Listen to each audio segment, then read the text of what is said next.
เป็นเพียงบางอย่างในใจเท่านั้นอยากเก็บเอาไว้อยากจะทิ้มเมื่อใดก็ทิ้มไป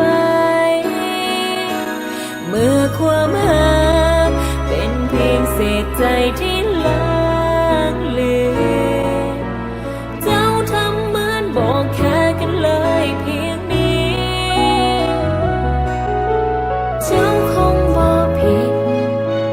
ที่จะคิดมีคนใหม่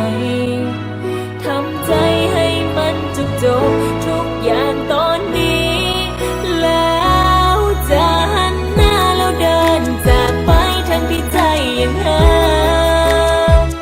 บ่อยากจะฟื้นให้มันซ้ำบ่อยากจดจำกับความปวดใจจะจากไปด้วยน้ำตาและก็อยากให้เจ้า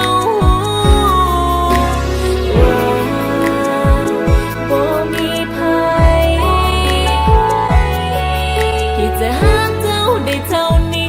อยากให้หูหากใจนี้มันสุดจะหาแต่บ่อยากหูจากกับฮักแล้วทรมานกับการที่เจ้าบ่ค่อยสนใจค่อยต้องรู้สึกยังไงอยากให้เจ้าลองสัมผัสมันในเมื่อความรักเป็นเพียงเศษใจที่ลางเหลือ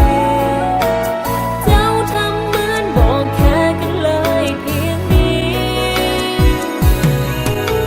เจ้าคงบอกผิดที่จะคิดมีคนใหม่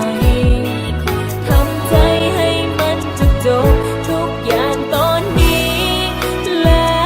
วจะหันหน้าแล้วเดินจากไปทั้งที่ใจยังหา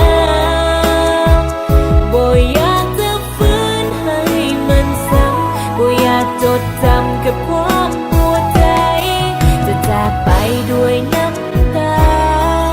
และก็อยากให้เจ้า